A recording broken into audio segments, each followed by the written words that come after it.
हमारी संस्कृति, हमारे संस्कार सदा रहें हमारे साथ। सब्सक्राइब करें तिलक।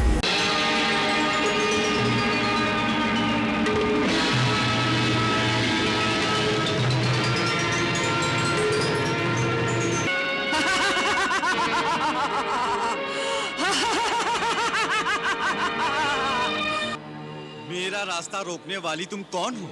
मैं सुरसा हूँ। क्या चाहती हो? भोजन। परंतु माता, इस समय मेरा प्रथम धर्म है अपने स्वामी प्रभु श्री राम का कार्य करना। इसलिए माता, इस समय मुझे जाने दे, विलंब ना कर, मेरा मार्ग छोड़ दे।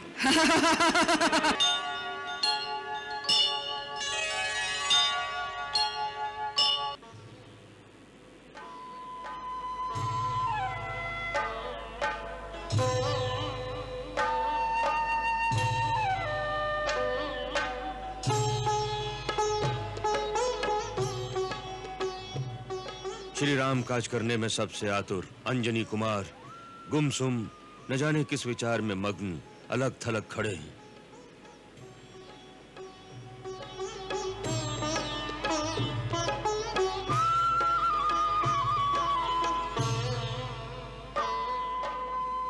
अंजनी कुमार, पथ भूले पथिक के समान भौचक्के से बने तुम इस प्रकार क्यों खड़े हो? ये क्या भेद है जामवंत जी? इस भेद को कोई नहीं जानता, स्वयं अंजनी कुमार भी भूले हुए हैं। क्या भूल गए हैं? अपना अथाह अलौकिक अपार बल, दैवी शक्ति।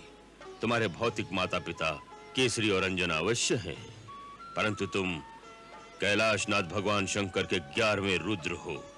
वायु का तीव्र वेग तुम्हारे अंग अंग में समाया है। हे केसरी नंदन, इसी कारण संसार तुम्हें शंकर सुवन और पवन पुत्र कहकर पुकारता है।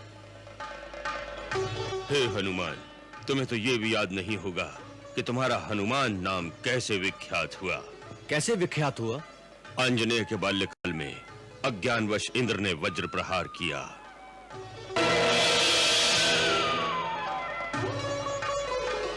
आंजनेय उदयगिरी पर जाकर गिरे।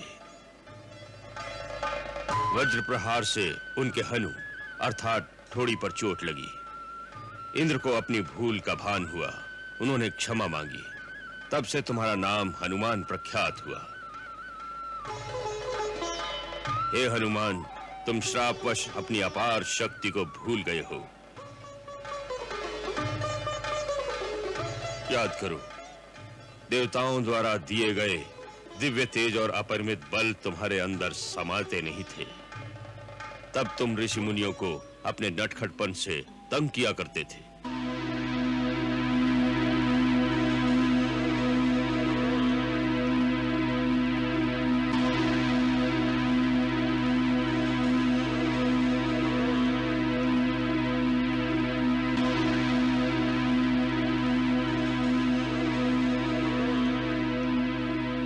तब एक ऋषि मुनि ने तुम्हें शाप दिया था।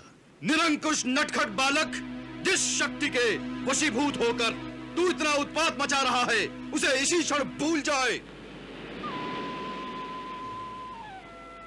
तुम्हारी माता अंजना मुनिवर के सामने गिड़गिड़ाई और क्षमा मांगी तो मुनींद्र ने शाप विमोचन का वही उपाय बताया कि शक्ति प्रयोग का सही अवसर आने पर जब कोई तुम्हारी विस्मृत शक्ति की याद दिलाएगा तो तुम्हें अपनी भूली शक्ति पुनः याद आ जाएगी।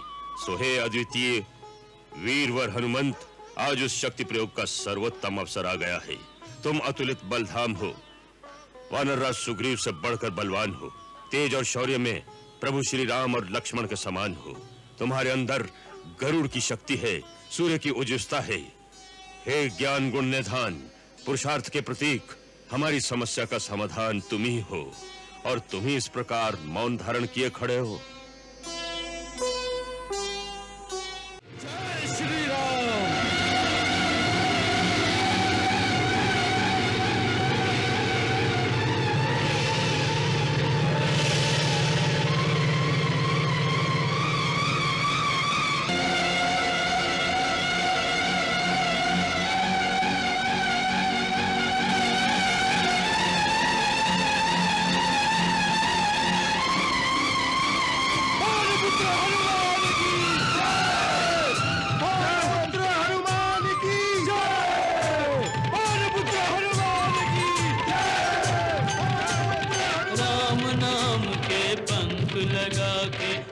हनुमत भरे उड़ान, हनुमत भरे उड़ान।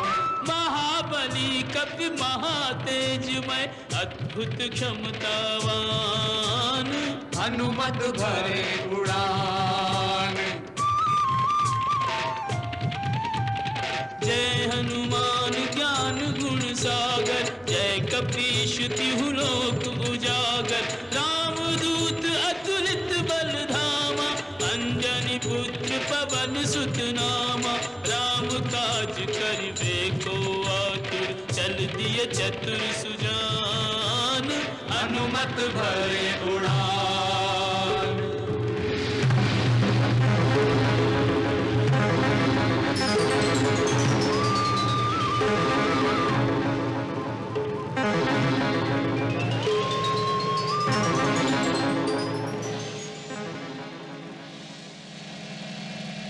ये कैसी बाधा सामने आ गई?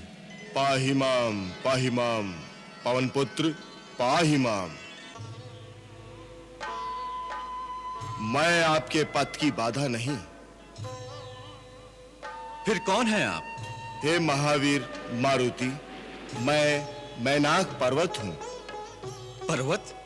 हाँ पवन पुत्र पर्वत।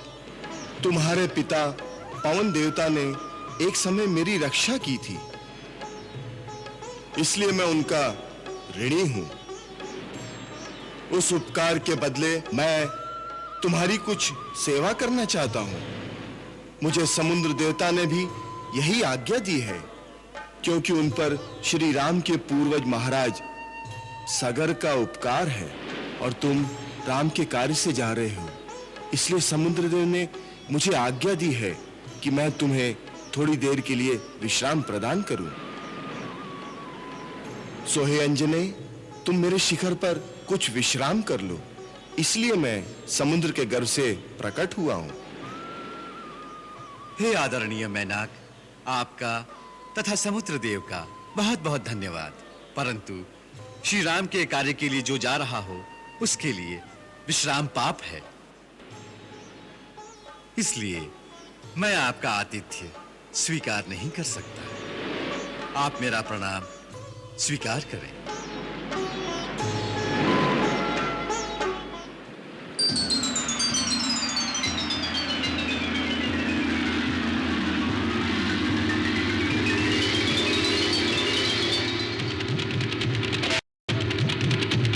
नहीं विश्राम नींद नहीं भोजन, करना पार 4 शत योजन। तुमसे है कपि धर्म प्रतिष्ठा, उपमाहीन तुम्हारी निष्ठा। 3 लोक में राम भक्त कोई नहीं हनुमंत समान, हनुमत भरे उड़ान। राम भक्त के पंख लगा के हनुमत भरे उड़ान, हनुमत भरे उड़ान। महाबली कपि महातेजमय अद्भुत क्षमतावान, हनुमत भरे उड़ान।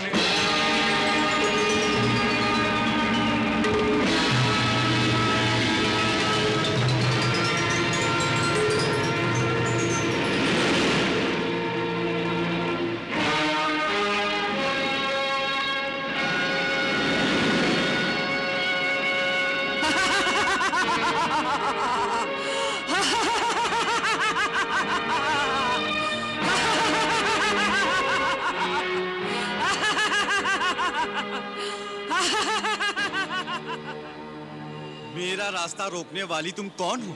मैं सुरसा हूँ। क्या चाहती हो? भोजन। आज देवताओं ने तुम्हें मेरा आहार बनाकर भेजा है। मैं तुम्हें खाकर तृप्त होना चाहती हूँ। परंतु मैं तुम्हारा आहार नहीं हूँ। अपने स्वामी प्रभु श्री राम के कार्य से जा रहा हूँ। तुम्हारा मुझ पर कोई अधिकार नहीं है। है, मेरा पूर्ण अधिकार है, क्योंकि मैं भूखी हूँ। जो भूखा हो उसका अधिकार सर्वप्रथम माना गया है। यही धर्म है। इसलिए यदि तुमने मेरी भूख ना मिटाई तो वो धर्म विरुद्ध होगा। हाँ, यदि तू चाहे तो अपनी जगह किसी और जीव को मेरा आहार बना दे, जैसा महाराज शिवी ने किया था। इस प्रकार भूखे को भोजन देने का धर्म भी निभ जाएगा और तुम्हारे प्राण भी बच जाएंगे। परंतु माता, अपनी जान बचाने के लिए किसी दूसरे के प्राण लेना धर्म नहीं, पाप है। इससे तो यही अच्छा है कि मैं आपका आहार बन जाऊं। कितनी धर्मयुक्त बात की है तूने। अब आजा मेरे मुंह में। परंतु माता, इस समय मेरा प्रथम धर्म है अपने स्वामी प्रभु श्री राम का कार्य करना। इसलिए पहले लंका जाकर सीता माता की खोज करूंगा। उन्हें ढूंढकर श्री राम प्रभु का संदेश उन्हें पहुंचाऊंगा। फिर सीता माता का समाचार श्री राम प्रभु तक पहुंचाऊंगा। इतना कार्य संपन्न होने के पश्चात मैं स्वयं तुम्हारा आहार बनने के लिए यहां पहुंच जाऊंगा। इस बात का मैं तुम्हें वचन देता हूं। इसलिए माता, इस समय मुझे जाने दे, विलंब ना कर, मेरा मार्ग छोड़ दे। मैं तेरे इन झूठे वचनों में नहीं आने वाली।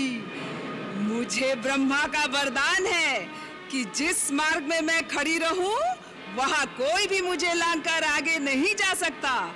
इसलिए तुझे मेरे मुंह के अंदर आना ही पड़ेगा। वहां से अगर निकल के जा सकोगे तो देखा जाएगा।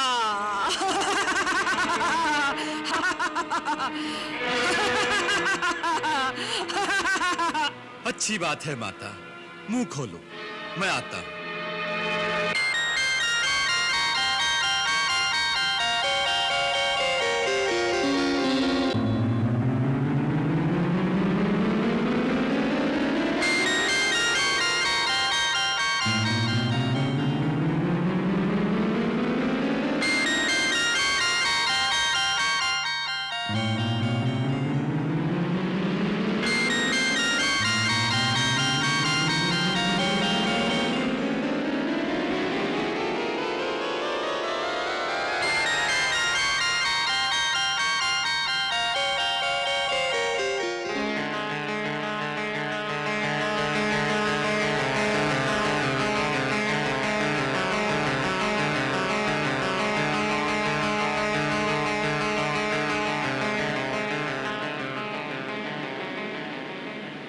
लो माता, मैंने ब्रह्मा का वरदान झूठा नहीं होने दिया।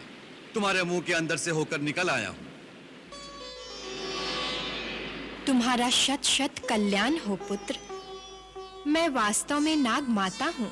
मुझे देवताओं ने तुम्हारे पराक्रम और विवेक की परीक्षा लेने के लिए ही भेजा था। सो तुम उस परीक्षा में उत्तीर्ण हुए। जाओ वत्स, तुम्हारे सारे कार्य सिद्ध होंगे। जिसके पास धीरज, सूझ, बुद्धि और पराक्रम यह 4 गुण हो, उसकी सफलता सर्वदा निश्चित है। तुम्हारे द्वारा श्री राम के सारे कार्य सिद्ध होंगे।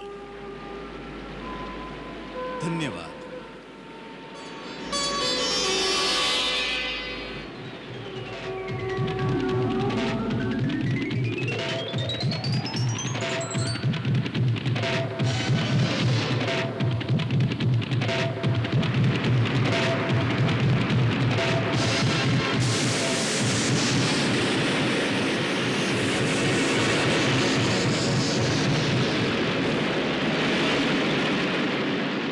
ऐसी राक्षसी सिंहिका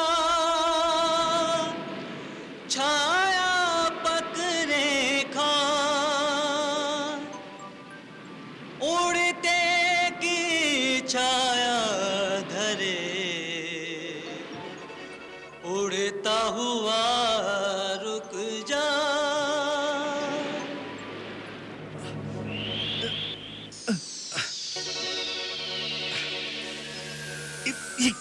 ये कैसा मायाजाल है? किसने मेरे पराक्रम को पंगु बना दिया है? मेरी तीव्र गति को अवरुद्ध करने वाली ये शक्ति कौन है?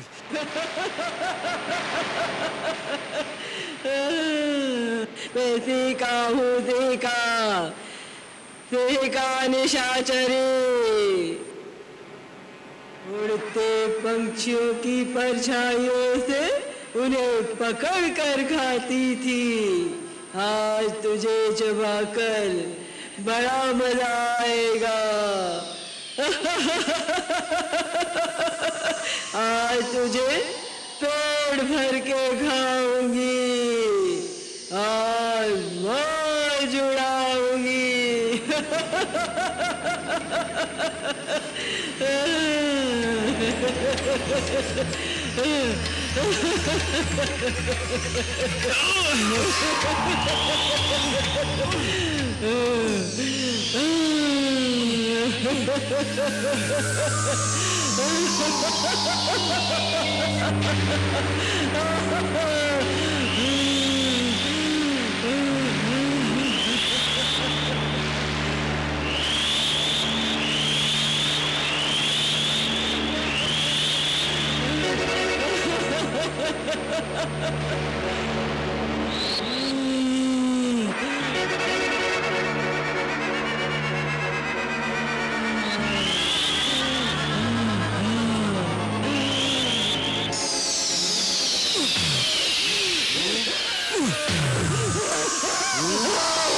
जय श्री राम, जय श्री राम।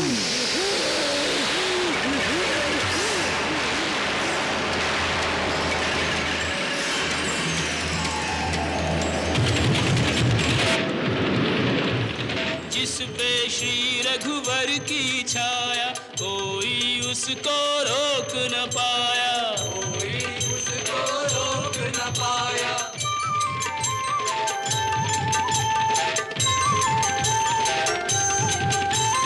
बाधा विघ्न कलाघ समंदर, निर्भय पवन वेग से उड़कर, निर्भय पवन वेग से उड़कर, साँझ समय लंका नगरी में पहुँच गए हनुमान, पहुँच गए हनुमान। साँझ समय लंका नगरी में पहुँच गए हनुमान, पहुँच गए।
अरे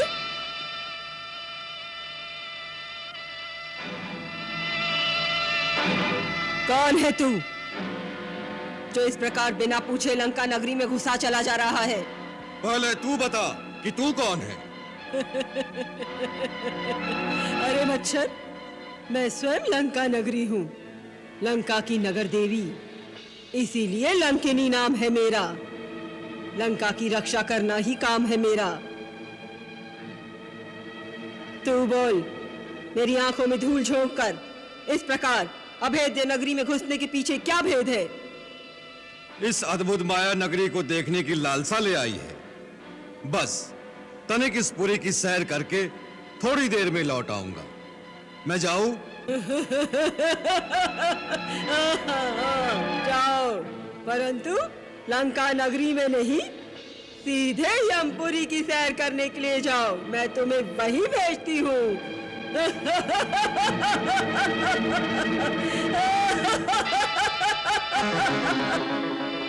अरे अरे वारी लंका, तूने तो बजा दिया डंका।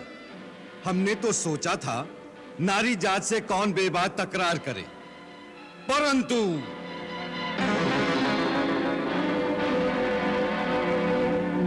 परंतु परंतु मुष्टि का परंतु। जय श्री राम।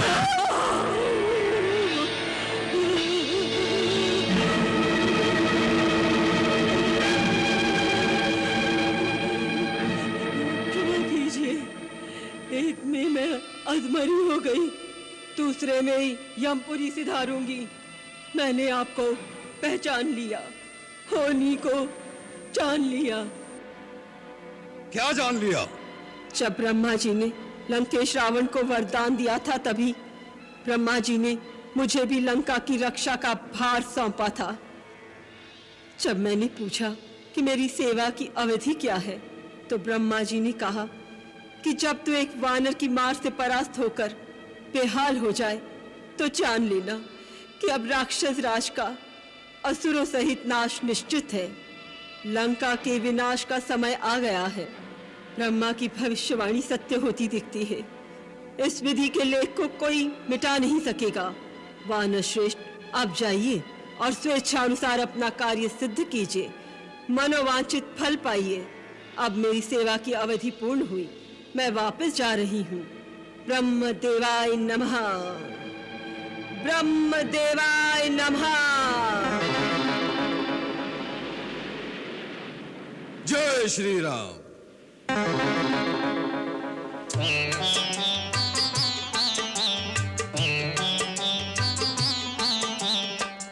अति लघु रूप धरेऊ हनुमाना, बैठा नगर सुमिरे भगवाना।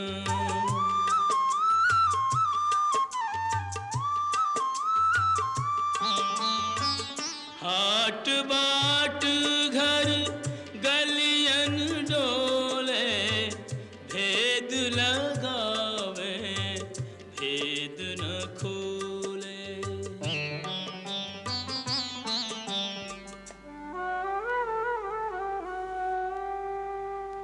कपटी छली दुरात्मा, लंका को यह भूप। मानहु सोए दंभ मद, धरि रावण को रूप।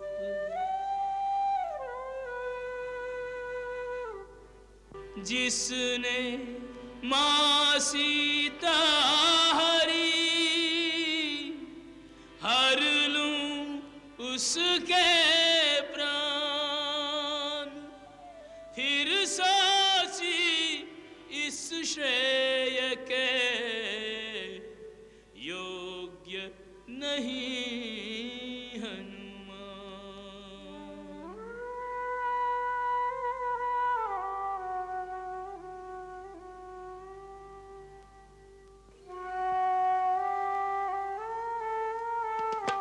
विरहाग्नि में जलते हुए सुख से कोई जीता नहीं। प्रियतम प्रतीक्षारत हृदय, यूं शांति रस पीता नहीं।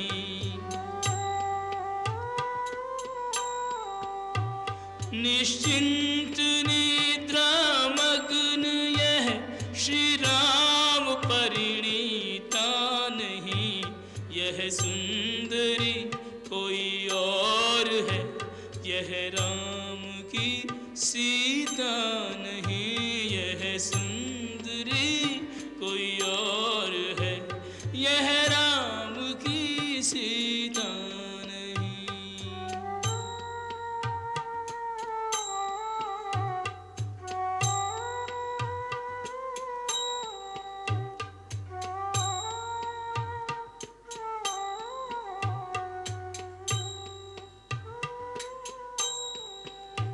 खोजत खोजत सिय को, कपि पहुँचे उस धाम, शंख चक्र तुलसी जहाँ, निश्चय उस घर राम। राम राम राम।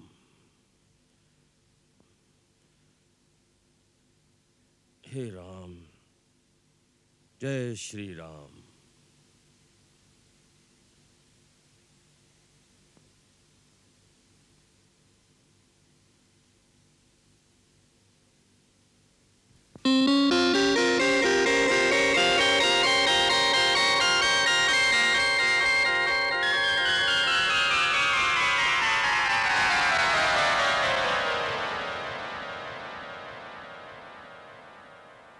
श्री राम, जय राम, जय जय राम। श्री राम, जय राम, जय जय राम। श्री राम, जय राम, जय जय राम।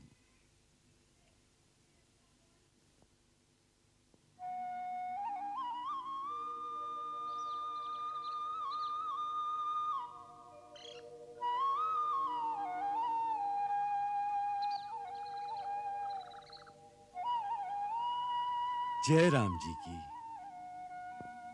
जय श्री राम। आप, हे देव, आप कौन हैं? लंका में श्री राम की जय बोलने का साहस करने वाले आप कौन हैं? और इस महल में कैसे आए? आकाश मार्ग से जा रहा था। इस आंगन में तुलसी का चौरा देखकर, प्राचीर में शंख तथा चक्र का चिन्ह देखकर समझ गया कि ये किसी नारायण भक्त का घर है। इसी कौतूहलवश आपके दर्शनों के लिए रुक गया। और अब रहा श्री राम की जयकार का प्रश्न। सो भगवान, यही प्रश्न मैं आपसे पूछना चाहता हूं।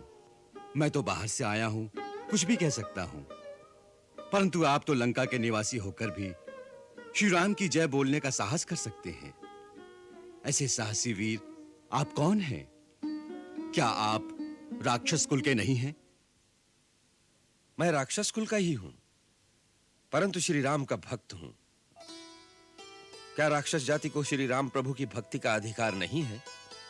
उनकी भक्ति का अधिकार तो प्राणी मात्र को है। प्रभु अपने भक्तों में ऊंच नीच, जाति पाति का भेद नहीं रखते। उनके निकट तो देव, दानव, मानव, यहां तक कि पशु पक्षियों में भी कोई भेद नहीं है। उनकी भक्ति सबके लिए सुलभ है। मुझे तो केवल इतना ही कौतूहल है कि राक्षस जाति में ऐसा कौन सा वीर है जो श्री राम प्रभु का भक्त है और लंका में रहने का साहस रखता है। इसीलिए आपका परिचय जानना चाहता हूं। मैं महर्षि विश्रवा का पुत्र और महाराज रावण का छोटा भाई विभीषण हूं। जहां तक लंका में रहने का प्रश्न है, तो हे महात्मा, मैं उसी प्रकार यहां रहता हूं जैसे दांतों के बीच जिह्वा रहती है। किंतु इस दुखदाई अवस्था में भी एक ही आशा है कि एक दिन मुझे श्री राम के दर्शन होंगे और वो मेरा उद्धार करेंगे। बड़े विस्मय की बात है, आपने अभी तक प्रभु श्री राम को देखा नहीं और उनकी भक्ति कर रहे हैं। ये कैसा रहस्य है? ब्राह्मण देवता, हम तीनों भाइयों ने एक साथ कठोर तपस्या करके ब्रह्मा जी को प्रसन्न किया था। जब ब्रह्मा जी ने वरदान मांगने को कहा, तो बड़े भाइयों ने शक्तियां मांगी और मैंने केवल श्री नारायण की अनन्य भक्ति और उनके दर्शनों का वर मांगा।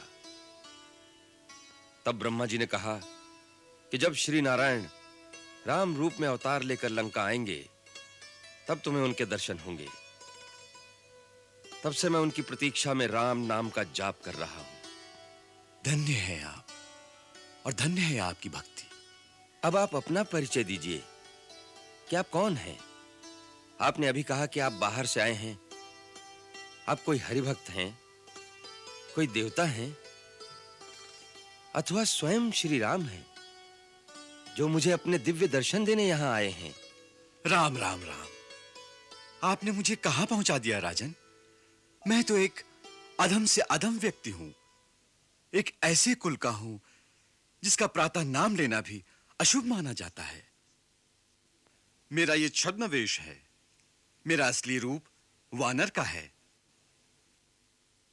मेरा नाम हनुमान है। प्रभु श्री राम की उदारता देखो, मुझ जैसे सद्बुद्धिहीन व्यक्ति को भी अपना सेवक बना लिया, और सेवक पर तो उनकी विशेष प्रीति रहती है। सो हे विभीषण, प्रभु श्री राम के अनुग्रह पर सदा विश्वास रखना चाहिए, तभी जीव अपने कर्तव्य पथ पर अडिग रह सकता है। हे हनुमान, आपके इस गूढ़ उपदेश से मेरी भक्ति स्थिर और चित्त शांत हो गया है। अब मुझे विश्वास हो गया है कि मुझे अनाथ जानकर एक दिन प्रभु मुझ पर अवश्य कृपा करेंगे। इस उपकार के लिए मैं आपको शत शत प्रणाम करता हूं। उठिए राजन। सेवक को शीश नहीं नवाता, दोनों को अपने स्वामी के ही कार्य में रत रहना चाहिए। अब मेरे आने का प्रयोजन सुनिए। रावण सीता माता को छल से हर लाया है। श्री राम प्रभु की आज्ञा से मैं उनकी खोज में आया हूं। रावण के महलों में चारों ओर ढूंढ चुका हूं, परंतु माता का कहीं पता नहीं चला। यदि आपको उनका कुछ पता हो तो मुझे बताने की कृपा करें। कपिश्रेष्ठ, यह आपने कैसे जान लिया कि माता सीता रावण के राजमहल में आराम से सो रही होंगी? वो देवी तो अशोक वाटिका में अपने पतिव्रत धर्म की रक्षा करती हुई एक वृक्ष के नीचे एक तपस्विनी की भांति रहती है। चारों ओर से भयानक राक्षसियां उन्हें घेरे रहती हैं। अशोक वाटिका के बाहर बड़े-बड़े महाभट राक्षस पहरा देते रहते हैं। इसलिए अंदर जाने से पहले आपको उनसे युद्ध करना पड़ेगा। उसके लिए बहुत शक्ति की आवश्यकता होगी, और आप तो अकेले हैं। मैं अकेला भी उनके लिए बहुत हूं, परंतु मेरे विचार में यह उचित नहीं होगा।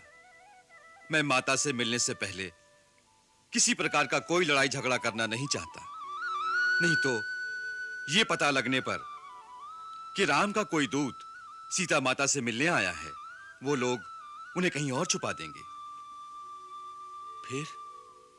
फिर कुछ नहीं, मैं अपना रूप अति लघु कर लूंगा और रात के अंधेरे में चुपचाप माता के आसपास पहुंच जाऊंगा। एक बार उन तक प्रभु का संदेश पहुंचाकर उन्हें कुछ सांत्वना दे लूं, फिर मैं अपने दूसरे रूपों में रावण के योद्धाओं की शक्ति का भी परिचय पाने की कोशिश करूंगा। अच्छा, अब मुझे आज्ञा दीजिए। सूर्य भगवान उदय हो रहे हैं। अब सारा दिन कहीं छुपकर बिताऊंगा और रात्रि के अंधेरे में अशोक वाटिका पहुंच जाऊंगा। जाइए भक्तराज, श्री राम आपकी रक्षा करें। जय श्री राम। जय श्री राम।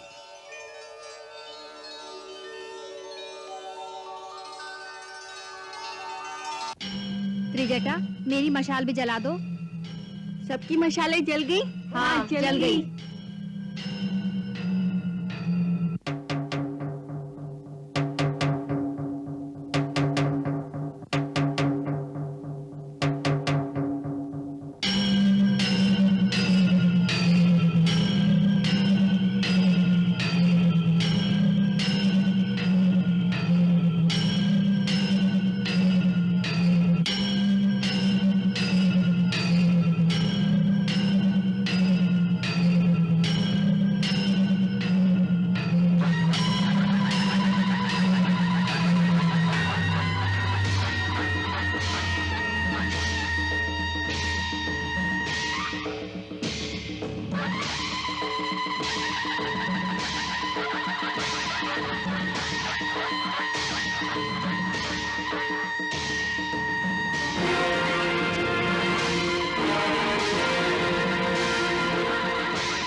हे सर्वांग सुंदरी, हमें देखकर तुम भयभीत क्यों होती हो? हम तो तुमसे प्रेम करते हैं। यह अनुपम सौंदर्य ब्रह्मा जी ने केवल तुम्हें प्रदान किया है। तुम्हारे पश्चात ऐसा रूप उन्होंने किसी दूसरी स्त्री को नहीं दिया। ऐसे रूप सौंदर्य की स्वामिनी होकर इस प्रकार पृथ्वी पर सोना, निरंतर चिंता करते रहना, मैले वस्त्र पहनना, कई कई दिन तक उपवास करना, यह सब तुम्हें शोभा नहीं देता। तुम्हारे लिए तो हमारे महल में दिव्य आभूषण, हीरे, मोती, माणिक, रेशमी परिधान, संसार के सर्वोत्तम भोजन, बहुमूल्य पेय पदार्थ अर्थात संसार के सारे सुख हाथ बांधे तुम्हारी सेवा के लिए खड़े हैं। तुम वहां आ जाओगी तो रानी मंदोदरी और हमारी सहस्त्र स्त्रियां दासियां बनकर तुम्हारी सेवा करेंगी।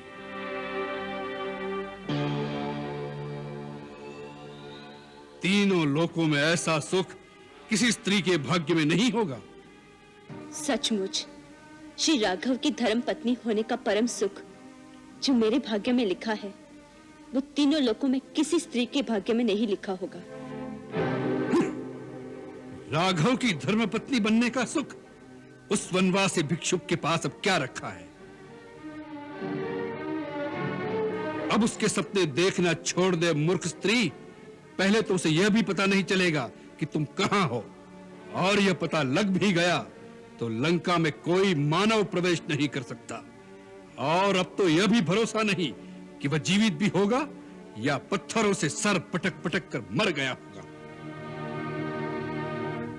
उसे भूल जाओ। एक बार मेरी ओर देखो त्रिभुवन सुंदरी, केवल एक बार। किसी भी स्त्री का छल बल से हरण करना, उसे बलपूर्वक अपनी पत्नी बना लेना, यह राक्षसों का स्वधर्म है।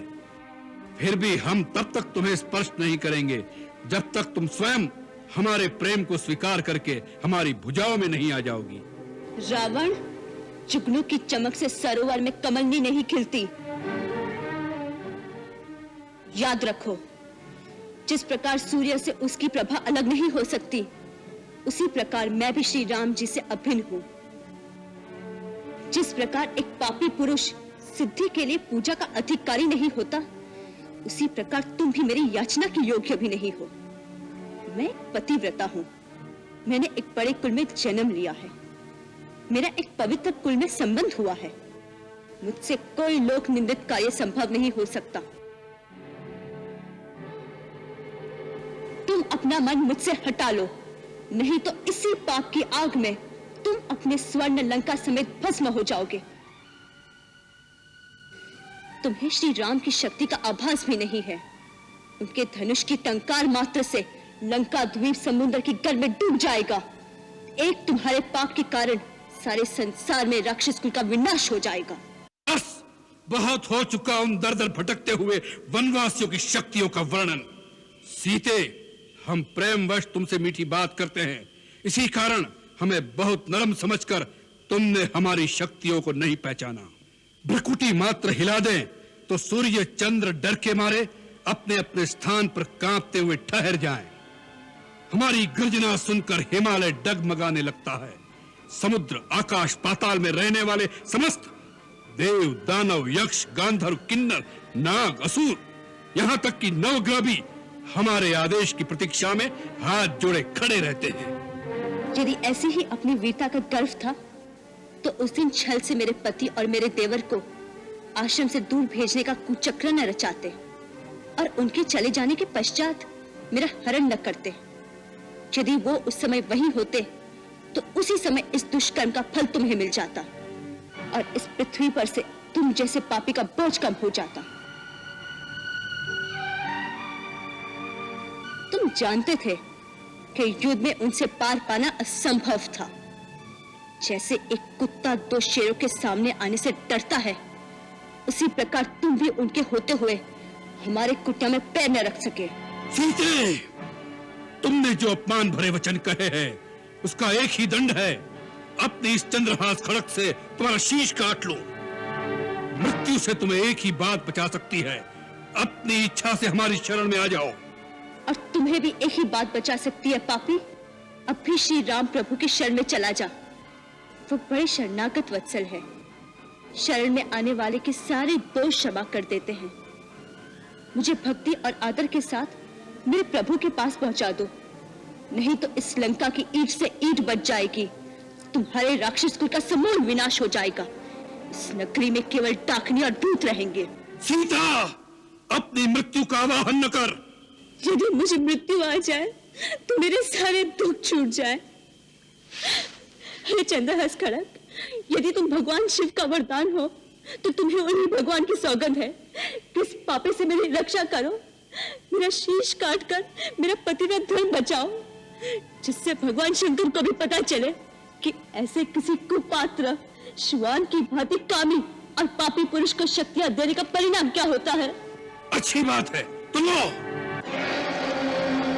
नाथ, आप जैसे महान योद्धा, तीनों लोकों के स्वामी और ऐसे शक्तिमान राजा का एक निस्सहाय और अबला स्त्री पर अस्त्र उठाना शोभा नहीं देता। आप तो समस्त वेदों के ज्ञाता और परम ज्ञानी हैं। आप जानते हैं कि नीति भी स्त्री हत्या को अधर्म मानती है। यदि इसने किसी आवेश में आकर आपसे कुछ अपशब्द कहे हैं तो आप उसे क्षमा कर दीजिए, क्योंकि इसी में आपका गौरव है। और फिर इस समय वो आपकी अतिथि हैं। उस रीति से भी आपको उसे इतना कठोर दंड नहीं देना चाहिए। अच्छी बात है, हम तुम्हें 2 मास की अवधि देते हैं। याद रखो, यह 2 मास के अंदर तुमने मुझे अपना पति स्वीकार नहीं किया तो हमारे राक्षस तुम्हारे शरीर के टुकड़े टुकड़े कर डालेंगे। तुम सब मिलकर ऐसा उपाय करो, सीता शीघ्र ही हमारे वश में आ जाए। प्रतिकूल अथवा अनुकूल व्यवहार से साम दाम दंड भेद सभी नीतियों का प्रयोग करके सीता को रास्ते पर लाओ, अन्यथा तुम सबका जीवन समाप्त कर देंगे।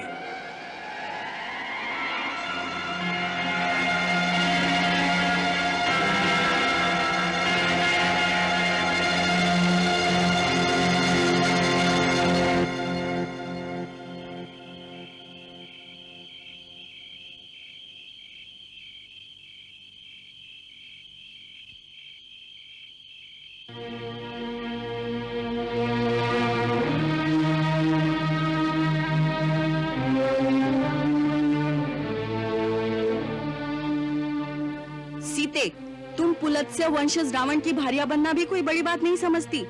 पुलत्स्य जी 6 प्रजापतियों में चौथे हैं, ब्रह्मा जी के मानस पुत्र हैं। पुलत्स्य के मानस पुत्र महर्षि विश्रवा वो भी प्रजापतियों के समान हैं। महाराज रावण उन्हीं के पुत्र हैं। तुम्हें राक्षस राज रावण की भार्या बन जाना चाहिए। जिन्होंने अपने पराक्रम से नाग गंधर्व दानवों को संग्राम में बार बार नीचा दिखाया, उनके अनुनय पर तुम उनकी भार्या बनना नहीं चाहती। विशालाक्षी, जिनका भय मानकर सूर्य तपना छोड़ देता है, वायु बंद हो जाती है, वृक्ष फूल बरसाने लगते हैं, पर्वतों से जल चूने लगता है, मेघ जिनकी इच्छा पर ही जल बरसाते हैं, उन राज राजेश्वर की भार्या बनने का विचार क्यों नहीं करती? मेरी बात मान लो, नहीं तो तुम जीवित नहीं रह सकोगी। तुम सब मिलकर लोग विरुद्ध बातें कर रहे हो, ये मेरे हृदय में तनिक नहीं ठहरता। तुम सब मिलकर मुझे खा जाओ, फिर भी मैं तुम्हारी बातों में नहीं आऊंगी। जो मेरे पति है वो दीन है अथवा राज्यहीन है, वो मेरे लिए पूजनीय है। मेरा अनुराग सदा उन्हीं के साथ रहेगा। ये राक्षस राज रावण को पति रूप में पाने योग्य है ही नहीं। सीता, तुम महामूर्ख हो। हमने दयावश तुम्हारी अनुचित बातें सह ली। समुद्र के इस पार कोई नहीं आ सकता। तुम रावण के घर में कैद हो। हम तुम्हारी चौकसी कर रही हैं। तुम्हारा भला इसी में है, हमारी बात मान लो। बेमतलब वाद विवाद से क्या लाभ? इसे काट कूट कर आपस में बराबर बांट लो। मुझे छेदो, मुझे काटो, मुझे आग में जला दो। रावण तो क्या, मैं उसकी छाया को भी छू नहीं सकती। सीते, हम सब राक्षसनियां मिलकर तुझे खा जाएंगी। मुझे मारना ही है तो इतनी कृपा करो कि मुझे जल्द से जल्द मार डालो। अब ये दुख मुझे सहन नहीं होता। मैं आप लोगों के पांव पड़ती हूँ। हमारे पांव क्यों पड़ती है दुर्भागिनी? महाराज रावण के पांव पकड़ तो तेरा उद्धार हो जाएगा। हटो, तुम लोग इस प्रकार इस बेचारी को क्यों सता रही हो? हम लंकेश्वर की दासियां हैं, उनकी आज्ञा का पालन कर रही है, हमें डर किसका? उस महाकाल का जो इस समय अपना भयानक मुख खोले लंका और वंश के समस्त राक्षसों को अपना आहार बनाने के लिए आगे बढ़ता चला आ रहा है। कल रात स्वप्न में मैंने प्रत्यक्ष देखा कि लंका के विनाश का समय अब निकट आ गया है, और ये भी देखा कि स्वर्ण नगरी का विध्वंस कैसे होगा।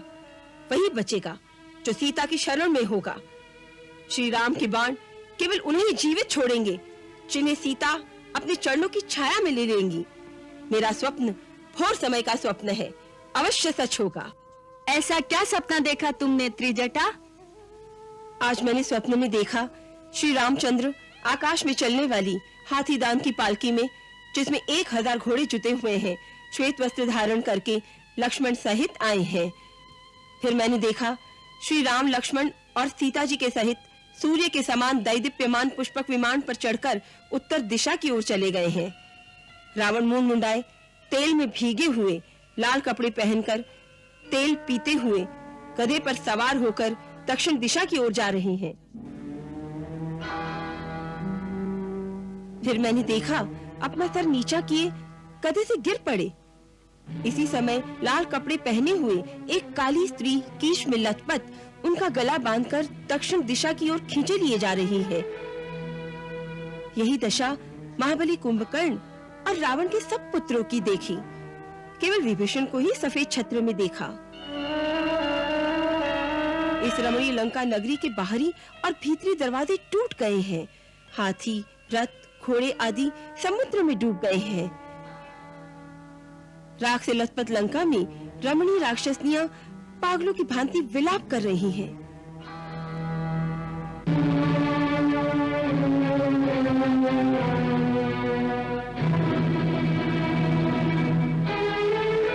हे सीता, यदि ये सपना सच है तो हमें क्षमा करना रानी। हमारा दोष नहीं, हम तो अपने स्वामी की आज्ञा का पालन कर रही हैं।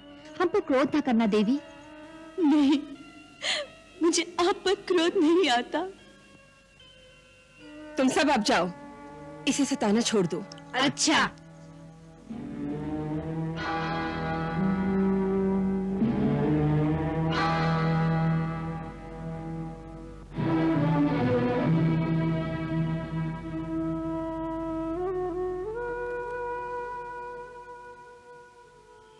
इन पर क्रोध मत करना बेटी।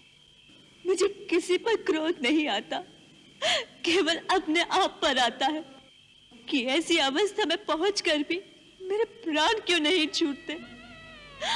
अवश्य मुझ में कोई खोट होगा जो पति से विहीन होकर भी मैं जीवित हूं। हे मृत्यु की देवी, हम सब तेरे बालक हैं। हम सबको एक न एक दिन तू अपनी गोद में बिठाती है। हे माता, मुझ पर उपकार कर, मुझे आज ही अपनी गोद में ले ले। मेरा जीना असहाय हो गया है, मुझे संताप से मुक्ति दिला दे। विपत्ति के समय मृत्यु को नहीं बुलाना चाहिए, ये भीरू लोगों का काम है।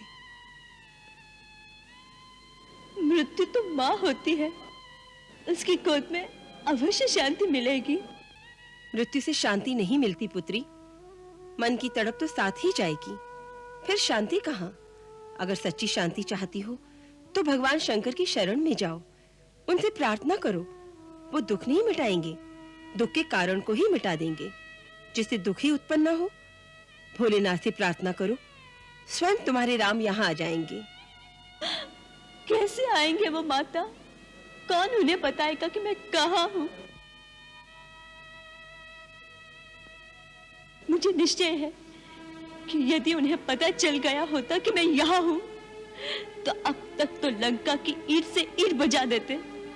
उनके पराक्रम के सामने तीनों लोगों में कोई नहीं ठहरता। लेकिन उन्हें कौन बताएगा?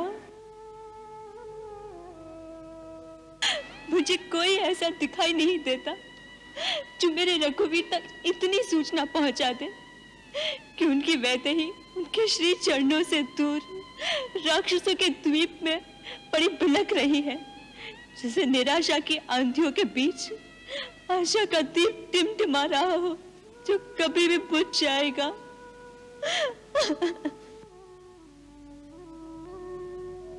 इसे बुझने मत दे बेटी।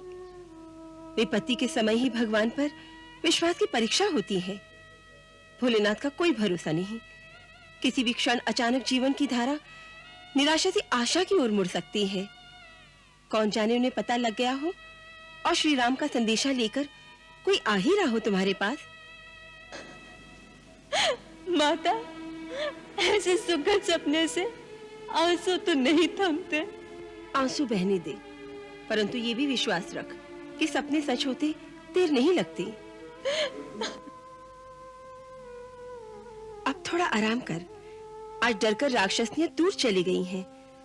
थोड़ा चैन से सो ले, मैं प्रातःकाल अवश्य आऊंगी।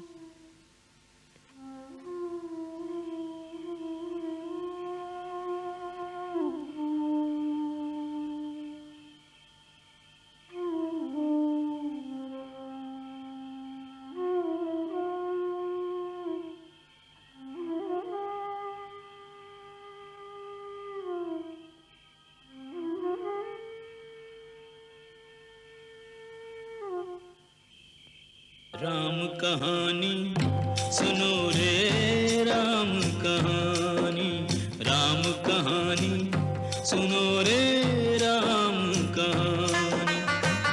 कहत सुनत आवे, कहत सुनत आवे अखियों में पानी। राम कहानी सुनो रे, राम कहानी, राम कहानी सुनो श्री राम कहानी।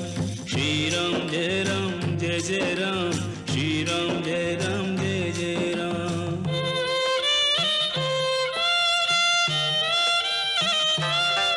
दशरथ के राज दुलारे, कौशल्या की आंख के तारे। दशरथ के राज दुलारे, कौशल्या की आंख के तारे। वे सूर्य वंश के सूरज, वे रघुकुल के उजियारे। राजीव नयन बोले, राजीव नयन बोले मधु भरी वाणी। राम कहानी सुनो श्री राम कहानी, राम कहानी सुनो रे, राम कहानी।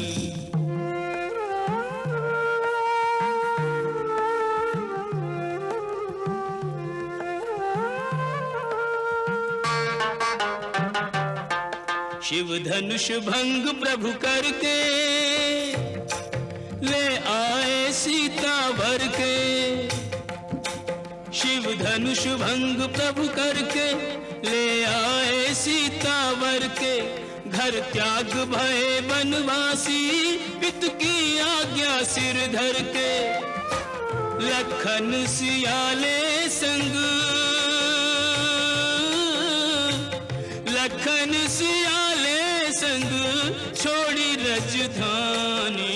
राम कहानी सुनो रे, राम कहानी, राम कहानी सुनो रे, राम कहानी। श्री राम जय राम जय जय राम, श्री राम जय राम जय जय राम।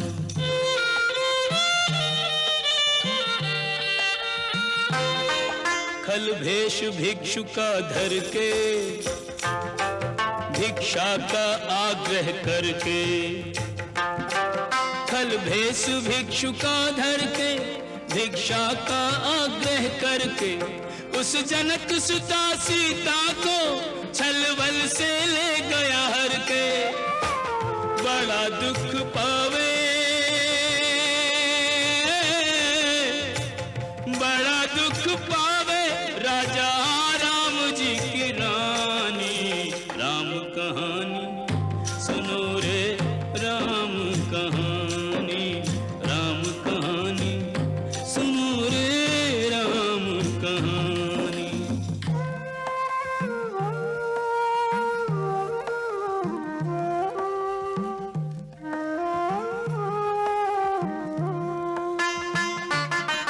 श्री राम ने मोह पठायो, मैं राम दूत बन आयो। श्री राम ने मोह पठायो, मैं राम दूत बन आयो। सीता माँ की सेवा में रघुवर को संदेशा लायो, और संग लायो, और संग लायो प्रभु मुद्रिका निशानी।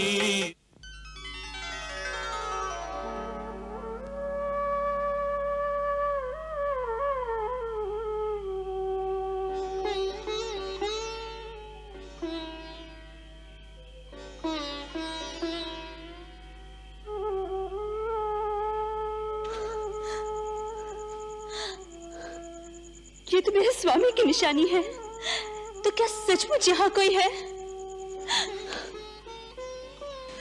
भाई, जो मेरे प्रभु की कथा मुझे सुना रहे थे, वो मेरे सामने प्रकट क्यों नहीं होते?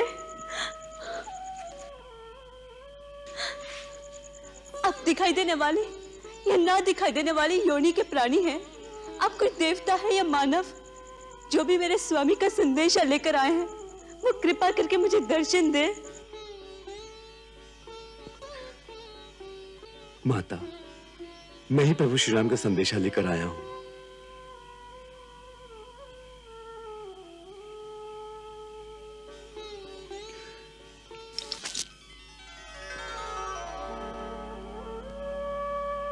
माता, मेरा प्रणाम स्वीकार करें।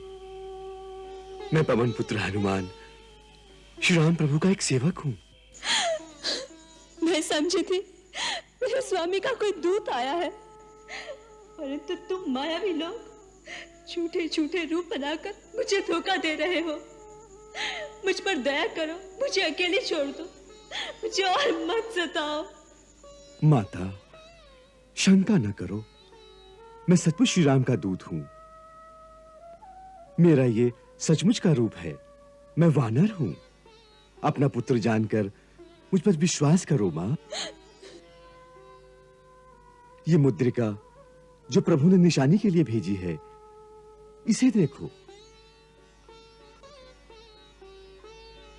ये माया की बनी हुई नहीं है, ये वही है जो गंगा किनारे केवट को देने के लिए आपने श्री राम प्रभु को अपने हाथों से दी थी।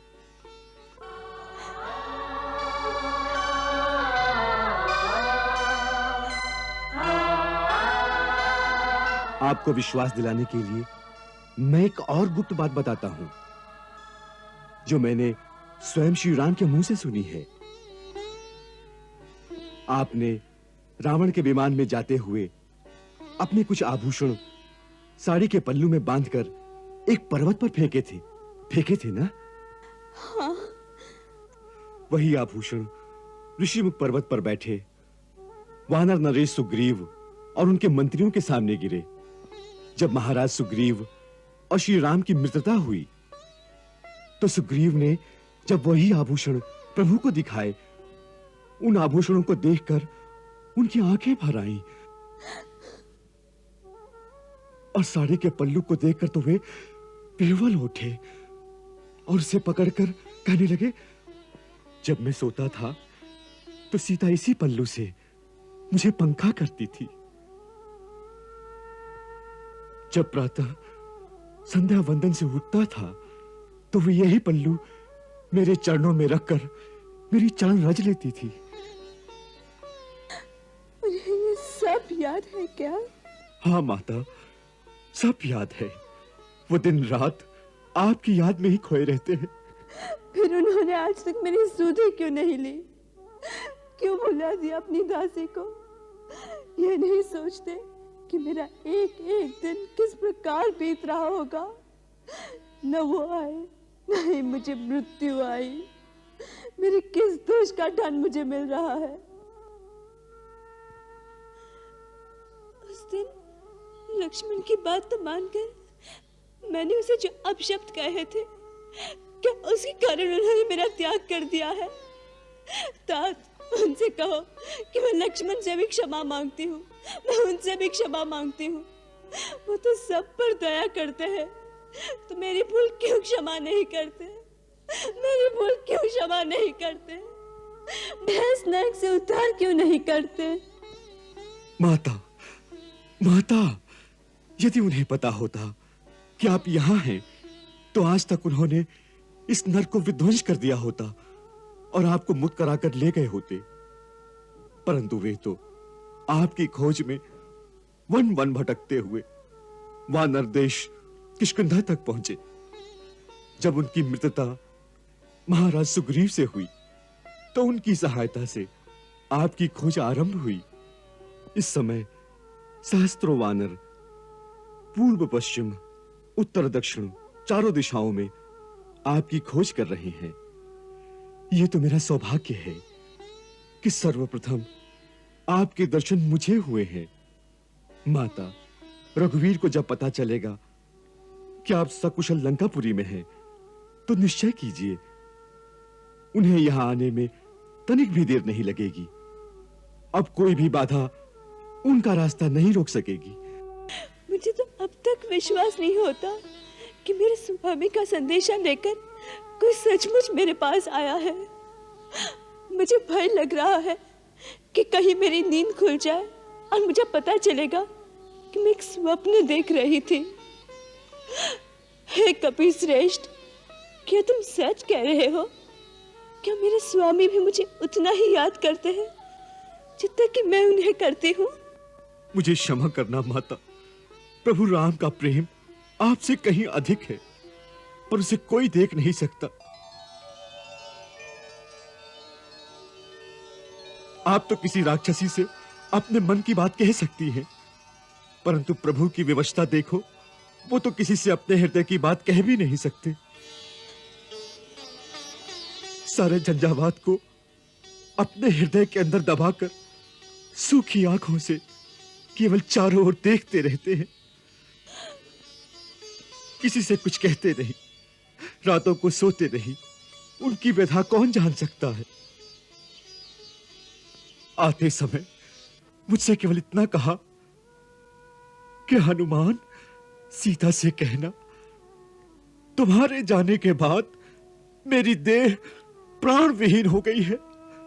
बस फिर ऐसा लगा कि उन्होंने मूक भाषा में आपके लिए बहुत कुछ कहा, जो शायद आप ही सुन सकती हैं। हाँ, मैं सुन सकती हूँ। मैं सुन रही हूँ हनुमान। उन्होंने मुख भाषा में जो कुछ मुझे कहा, वो सब सुन रही हूँ। उनसे कहना कि सीता आप ही की है और आप ही के भरोसे अब तक जीवित है, परंतु अब जीना असहाय हो गया। अब आने में देरी की तो मुझे जीवित नहीं पाएंगे। ऐसा नहीं होगा मां। तात, तू नहीं जानता मैं कैसे कष्ट में जी रही हूँ। मैंने सब देख लिया है मां। वृक्ष पर बैठे बैठे रावण का संवाद, इन राक्षसियों का व्यवहार सब देख लिया। और मैंने ये भी देखा है मां कि एक पतिव्रता नारी का तेज तीनों लोगों के विजेता और घमंडी रावण को कैसे निस्तेज कर देता है। और यह भी देखा है चंद्रहास जैसी जगत विजयी खड्ग घास के तिनके के सामने कैसे सिर झुका देता है मां। धर्म की शक्ति और अधर्म की दुर्बलता का मर्म आज आपके श्री चरणों के प्रताप से देख लिया है मां। हमें आशीर्वाद दो कि हम वानर जाति श्री राम प्रभु की सेवा में सफल हो और इन राक्षसों का सर्वनाश कर दें। परंतु वानर राक्षसों का सामना कैसे कर सकेंगे? तुमने देखा होगा, राक्षस तो एक से एक महाभट है और वानर तो सब तुम्हारे जैसे होंगे ना वत्स? हाँ माता, सब मेरे जैसे हैं, परंतु आपके पतिव्रत धर्म की शक्ति जो एक तिनके को तलवार से टक्कर लेने के योग्य बना सकती है, वो शक्ति भी हमारे साथ होगी ना? ठीक है पुत्र, परंतु राक्षस बड़े मायावी हैं। मां, आपके आशीर्वाद से और श्री राम प्रभु की कृपा से हम भी उनसे कम नहीं हैं। आपको आश्वासन देने के लिए मैं आपको अपना एक मायावी रूप दिखाता हूं। जय श्री राम।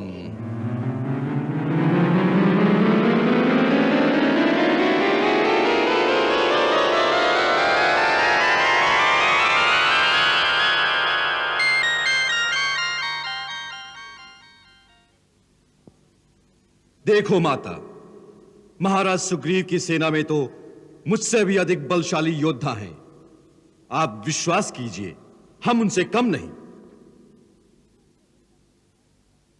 मुझे तुम पर भरोसा हो गया है वत्स। अब तुम अपने वास्तविक रूप में आ जाओ। जय श्री राम।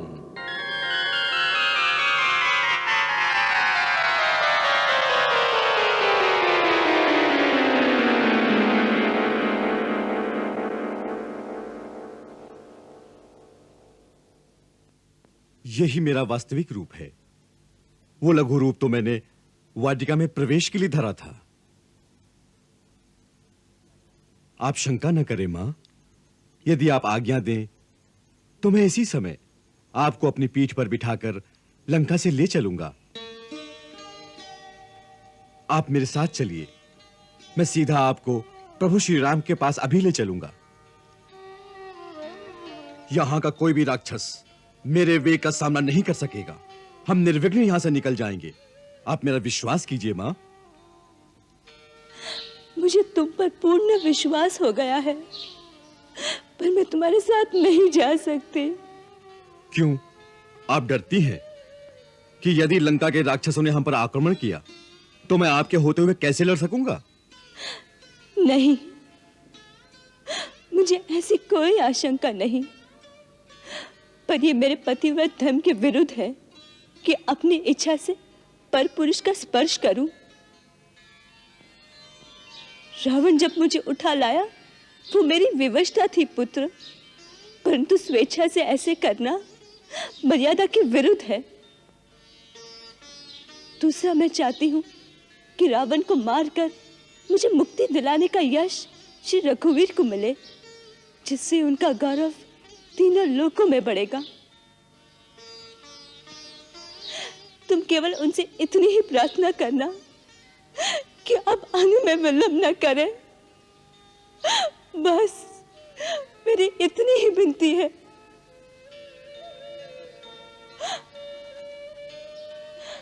अब तुम जाओ, कोई पहरेदार आ जाएगा। तो आने दो, मैं उनसे नहीं डरता।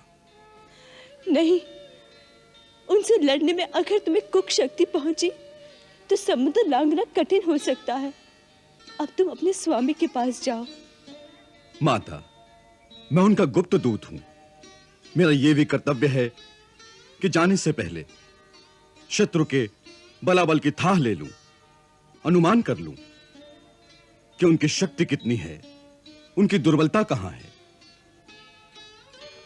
उनकी दुर्ग रचना कैसी है, उनके अस्त्र शस्त्र कहां हैं।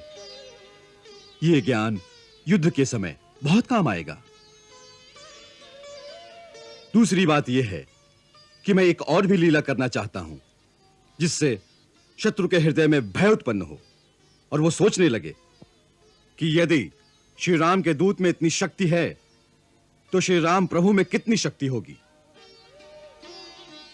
इससे शत्रु का साहस टूटता है और भय युद्ध में उसे निर्बल कर देता है। मेरी चिंता न करो मां, मुझे आज्ञा दें कि जाने से पहले मैं कुछ कौतुक कर जाऊं। अच्छा वत्स, श्री रघुवीर का नाम स्मरण करके अपना कर्तव्य पूरा करो।